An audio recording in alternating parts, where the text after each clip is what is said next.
has anything to contribute to this from different countries, with experiences. Is anything familiar from wherever? No? So, sorry, our next presenter is Jorge from he's a reader, and reader is also the same as an associate professor for the people who do not know, and he's from Manchester Metropolitan University, and he's also my friend, so we are from the UK. You have 20 minutes, and then we'll have the accent is from Argentina. Although I live in the UK, the accent is from Argentina. Thank you, first of all, for the invitation, and it's a pleasure to be back in Athens because my first international paper was here many years ago with David. So this means a lot because I'm going to talk about my upcoming book. And it's usually, where I start here in Athens. So it's a pleasure. My contact details. The situation, my kind of take, the situation, I will briefly talk about what we have nowadays in law, politics, and international relations, and then my kind of take, what should we do? I will be very brief because I'm talking about 20 years of research. I'll try to condense everything with some examples.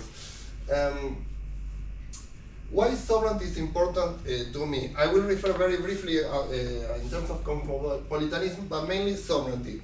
The proof is in the pudding. Very recently we had a pandemic and all our states, from India to Argentina to Brazil to people in Africa, they were dying on the streets because our leaders failed to lead.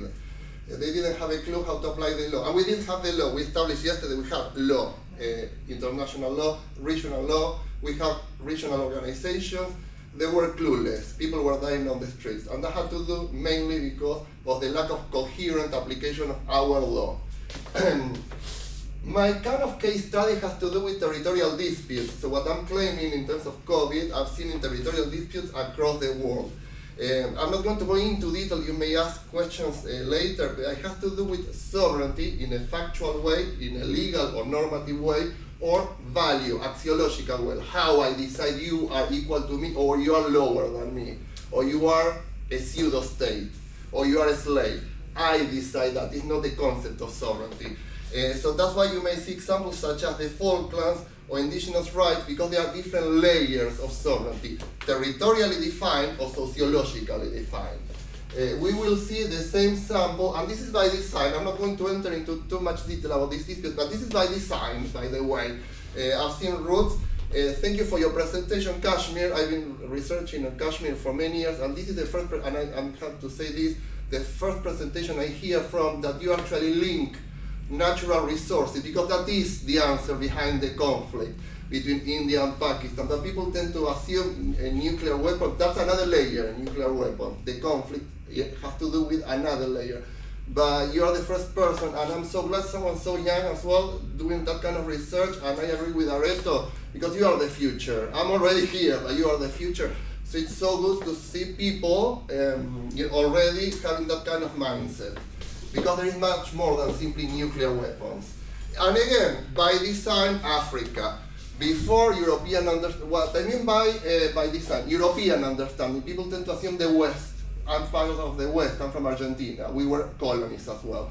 Brazil was a colony, Cuba was a colony. This is not Western understanding, this is European understanding. In particular, French and English, not even British. It has to do with Hobbes and Bodin. Again, I'm not going to go into too much detail. But a region, this is very similar to Latin America and Asia. A region sociologically divided because the understanding of sovereignty was different. It had to do with the tribe, with the leader, not with territorial issues. Then we have the division, very clearly demarcated here in Europe, and the territorial understanding. Again, I'm not claiming, I'm going to put the brackets, I'm not trying to find a guilty party, that's not the mission. The mission is to understand the why in order to solve them. I'm not claiming the UK is the guilty party or France is the guilty party. That's not, we've done that, it doesn't work. We need to find solutions. So again, more recently, I put Obama intentionally because we tend to talk about Putin. This has to do with leader prestige. And I'm not against or in favor of Obama or Putin. I'm simply using them as metaphor figures because I've seen that in Argentina all my life, military governments of democracies. I've seen that in the Middle East, I've seen that in Asia. Leaders' prestige are intertwined with territorial disputes, whether they are democracies or autarkies. So I'm not against Obama or in favor of Putin. It's simply to put these leaders as a metaphor. Yeah. So again, what I did after researching several territorial disputes, I came up with a fiction. What usually we see in law and politics is what I call unidimensional view. We may focus on a party. I call this third territory Kemet, let's assume Kashmir or the Falklands or Crimea, and two main states, Borduria and Moldavia. Yeah?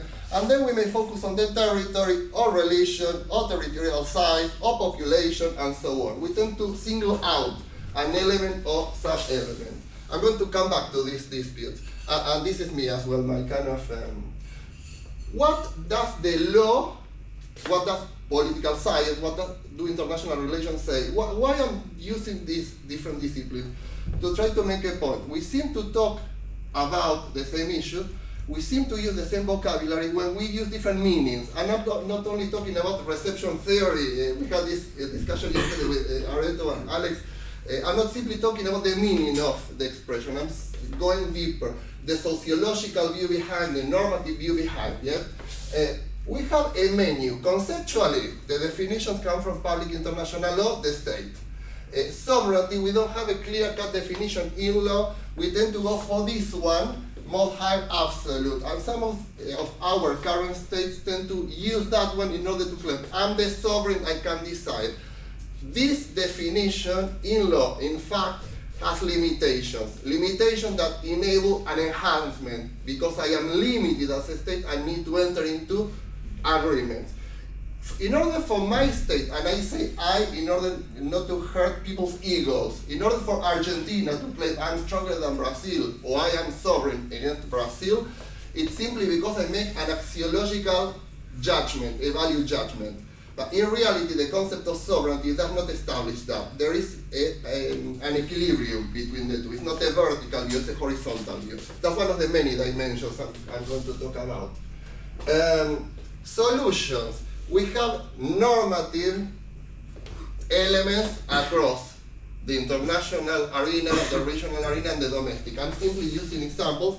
And we have many conflicts, like Syria. This is coming. Is it working? No. He doesn't like you. I know. I'm not the best with IT. I'm telling you I'm older than you.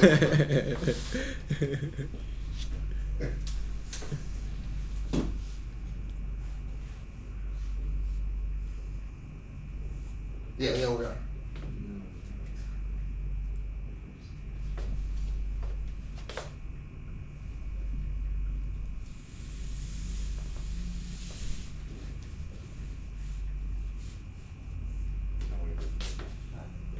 No, it doesn't.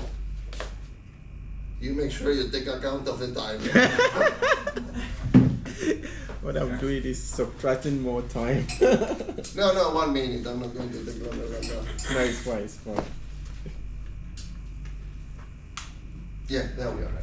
Thank you. Again, we have many conflicts. The funny side of the story, we have the law, like we said yesterday. We do have the law internationally. We know we cannot use force. There are only two limitations, self-defense and UN, the Security Council. And all of a sudden we find ourselves with Putin and Crimea. We find ourselves in the state making decisions in Africa or the Middle East, such as Syria or even Afghanistan. So we do have the law, but somehow the law is not working. Because the law is not enough. I did a classification. We have a United Nations level, the organs. We have regional organizations. Again, I'm not going to go into detail. We do have the law. All these regional organizations replicate UN. We have, that's my classification, remedies, unilateral, bilateral, multilateral. Call them a menu. We have a very rich menu, how to solve disputes. Again, this is my classification. I'm not going to go into detail. The only one I'm going to mention, the Antarctic formula, again, thanks to Harsh, because he mentioned this sort of new take on how to deal with the Himalayas in terms of the environment-free zone. That has to do, I was telling you, with the Antarctic formula. It's been used before. It does work. The only thing it has to do with the time frame, the limitation, because we have to be careful, although we don't discuss the Antarctica right now, it's been renewed for 50 more years. It will be a problem in the future because, again, you hit the nail here. Water resources are not a problem right now. They will be a problem in the future, and it has to do with this discussion. So it will be interesting to see your research in the future, how we can use this kind of legal mindset in order to protect those issues that don't have to do with the Himalayas, don't have to do with the Antarctica, they have to do with mankind as a whole. Yeah? So once again, very timely your research. So my take, we have dispute, we have problems. One of the problems seems to be the way we manipulate sovereignty or our leaders or our communities, and we have solutions. They are not working. Time and time again, they are not working. To me, and this is coming from India, this is not my example, it's, I guess you're familiar the story of an elephant and 6 blind men. They bump for the first time into, it's not from Pakistan, it's from India, into an elephant, and they start touching the elephant and describing that elephant to the others. And one of them said, well, it feels very sturdy, it feels like a wall, so the elephant may be in the shape of a wall. Somebody else says, you're completely wrong. It's very wrinkly, it's very thin, it feels like a rope, because he was touching the tail, and so on. So metaphorically, I'm using this to describe how we do reality, how we assess territorial disputes, either as a journalist, or as a military man, or as a businessman, or as a lawyer. We don't communicate. And the other one, intentionally I put these names, Boris, Vladimir, Donald, Alberto. If you consider all men, I didn't include any women intentionally. Yeah? That has to do with perception. Because one of the books I use for my research, Victory, has not to do with winning. Victory has to do with seeing you suffer. Yeah? So it's a different take on, we don't talk about law and emotion, we mention law and emotion as well. And again, there are extra legal elements that have a direct impact on the legal understanding of our legal concepts. So once again, I'm using this metaphor in order to make a very quick point because I'm thinking of the time. So rather than using this, by the way, I'm not saying law is wrong or a legal view is wrong. I'm simply saying it's one of the many views we can use, we shouldn't reach. And I'm not simply talking about interdisciplinary studies, I'm thinking about bringing what I call pluralisms. So bringing these fact, values, and norms. Again, this has to do with my research, my 2017 book, 2018, 2020, and my upcoming book, 2023. All in terms of sovereignty. It's not that I know more, I'm simply older than you, that's all. I'm not going to discuss all this. This is a sort of point I want to make. What I see in terms of sovereignty in particular, we have different agents, not only states, yeah? And they play different roles. It's not only I am the one that takes control, I may simply the victim be within this game. Yeah? There are different contexts. It's not only the international, it's not only the domestic, there is a regional context. That's very important in Latin America, because we should be using that in places like the Middle East or Africa. It's very important to have regional guarantors in order to secure peace building. We don't do it in Africa, we don't do it in the Middle East. It's been successful in Latin America. Usually our neighbors are our guarantors. So there are formulas already been working, but that has to do, back with my first slide on COVID, we don't communicate, we don't make coherent decisions about how to apply the law. So again, very briefly, that's why my comment yesterday to Alex, you may have different understanding of sovereignty, depending if you're a lawyer, a political science, or an international relations expert. Again, I'm talking about these 3 disciplines. I could incorporate history, sociology, even psychology, and so on. And I tend to classify them. You may offer a different classification. It's my way of factual, normative, it's usually for lawyers, de jure or de facto, and axiological. What do I mean by axiological? In all cases, factual or legal, we do have limitations. But I choose whether I am absolute in my domain, or I decide to share a bilateral agreement, or I decide to treat you, African country, as a pseudo-state. So my decisions are coming from London, or from New York, or from Washington, not from your country. So it is not sovereignty. Yeah? It has to do with the way I understand sovereignty. My leaders, my government, or my people, because it has to do as well with different agents. And let me see. Alex here, that's what I wanted to say yesterday. So you have, depending on the law, how you interdefine state and sovereignty, you have the legal take, the political science takes, and that's part of my research as well. Territory, you can do exactly the same, but again, we seem to articulate and use the language in the same manner when we don't. And that has to do not only with the definition, with assumptions behind the way we use them, with methodologies behind the way we use them, and so on. That's why one of the main issues I discussed yesterday, the difference between supreme and unlimited, between authority and power, my comment yesterday, the jure and de facto, whether we talk, because you were talking yesterday about the sovereign. There is a difference between the state and the actual sovereign, the institution or the person, and so on. Unpopular, the legal fiction, it can be applied into law as a legal fiction. Yeah? Again, this is another take, it's a different chart in the same of, this is me as well, and I can be controversial. States decide to cooperate or to dominate. This is a state's decision, whether it's a government or people behind the decision or a community. But this is not sovereignty. So states have the choice in law and in fact to do one or the other. Yeah? And again, in political science, there are different texts: positive liberty, negative liberty. Well, I use the Republican liberty. Yeah? So coming back to my different kind of Asians, we tend to see states, they're individuals as well, with different and communities. Kashmir, we talk about India, we talk about Pakistan. They are bordering minorities. Yeah? And I've seen that in Crimea, and I've seen that in the Falklands, and I've seen that in the most civilized Gibraltar. Yeah? We have La Linea, the border between Gibraltar and Spain. Spanish people must travel to Gibraltar because they have better financial opportunities. So they travel, they work in Gibraltar, and they go back. I've seen that in Kashmir, I've seen that in Crimea, and so on.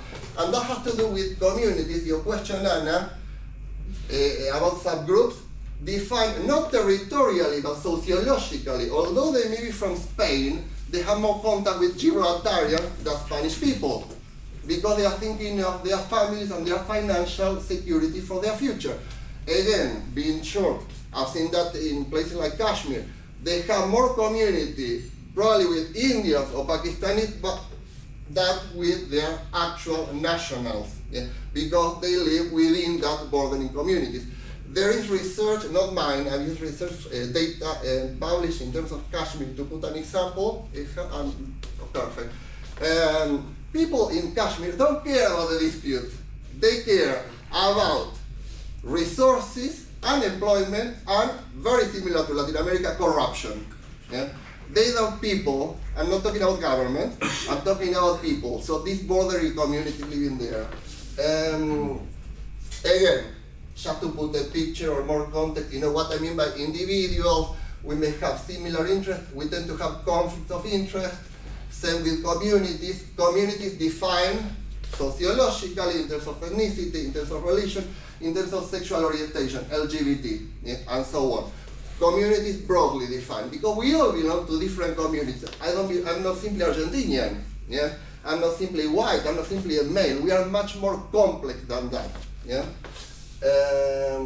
Again, the kind of take I take. So my kind of conclusions, state can be defined in terms of population, and you may pick your choice. You may think of how many people, their ethnicity, their language and religion. They are simply examples, taking the same elements in terms of territorial, sociological, or governmental sovereignty. Extension, borders, defense of natural resources, governmental law. So we may, what we've been doing, have only a legal, only a political, only a scientific or academic approach, or we may decide to include rational and non-rational factors in our research. So we may start with this kind of take on any dispute or any international issue or regional issue, but in reality we should be doing something like this. So I put the same three parties, and I put other actors, and I put a league similar to our United Nations, which, this may be controversial, is not a democratic forum to have this discussion. Because we cannot talk only about law, we have to talk about real politics behind the decision-making process at United Nations level.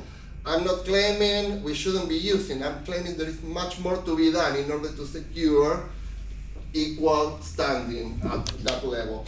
And again, Asians, we may talk about states, but we must include communities, individuals, cases. And one of the things I wanted to say, this one, mode of existence, the metaphysical. I don't know in other countries, but in the UK, I'm gonna have this, perfect, I'll finish before that. I'm coming from Argentina, and my research, since I was a child, I've been interested in territorial disputes. Two of them, Falklands, Malvinas. One of my cousins died after the Falklands because of the Falklands. The first HIV, one of the first HIV cases in the country. And I'm very close with Jerusalem. Most of my mates are Jewish in Argentina. We have one of the largest Jewish communities. And since I was a child, I couldn't understand a very simple question: why these people are not solving these issues? And I'm 47, and they're still going on more than ever. And that has to do with will, lack of will to solve them, because the solutions are there. And I think one of the reasons is because we have this kind of tunnel vision. I am a lawyer, or I am a political scientist, or I am Israeli, or I am Palestinian, or I am Argentinian, and so on. This is not the only reason, but it's one of the reasons. We are much more than that. And it makes sense to have a collaboration. I'm not going to solve them. We need collaboration in order to solve them. Coming back to the Himalayas, you need experts on water resources, not only lawyers. In addition to lawyers, I'm not discarding the lawyer because you need the agreement. Yeah? But a lawyer cannot solve these issues. Yeah? A lawyer from India cannot solve these issues. You need someone from Pakistan, someone from China as well, because they will be directly affected, and so on. Again, I'm trying to use a different example to make the same points. I'm not going to discuss this, but there should be something higher up, not in the sense of levels, but in the sense of coordinating, because we are failing to coordinate international law, regional law, and domestic law. We have international law, but when we talk about Brazil, or India, or Nigeria, we don't have the means to access to the application, how effective is the law. But we have countries that could enable that application, because there is a gap between those international rules and the way. And the clue is in the region. We have regional organizations that could serve the purpose, but they're not doing it. They're not doing it. Not only legal, political reasons. The EU, I mean, I can talk about the European Union, the most developed, regional organizations. There are political reasons behind the lack of application. And I'm going to finish, 30 seconds and I'm finishing. From Argentina, I translated this. We are all from different tribes, different religions, and so on. But we all have the same options. We can either focus on our differences or stress our affinities and start working together. And I think that's not utopian. Again, I'm glad to see young people thinking, in that way. And I usually finish with this. This lady is from Brazil. She's been working for children for many years. I work with children in the UK. And I do sign language. That's why my question, because it's very deep to my heart, the question I asked you yesterday. Differently able people. People assume this means I love you. It doesn't mean I love you. It means I accept you the way you are. And that is why I love you. And I learned that from a Brazilian lady, and people assume the Pope from Argentina, as you may know, learned that in the Philippines. No. This guy saw this lady, and he learned that sign from a Brazilian lady. So a Brazilian lady changed our Argentinian mindset. Argentinians that were coming out of a military government. We didn't have blind people, we didn't have Down syndrome people in Argentina, we didn't have black people in Argentina. Someone from Brazil had to come, and she taught us what inclusion meant. Yeah? So people like the Pope are using this sign internationally. If we can learn, we all can learn. And that's it. Thank you very much, and I hope you find this interesting. Thank you. Thanks.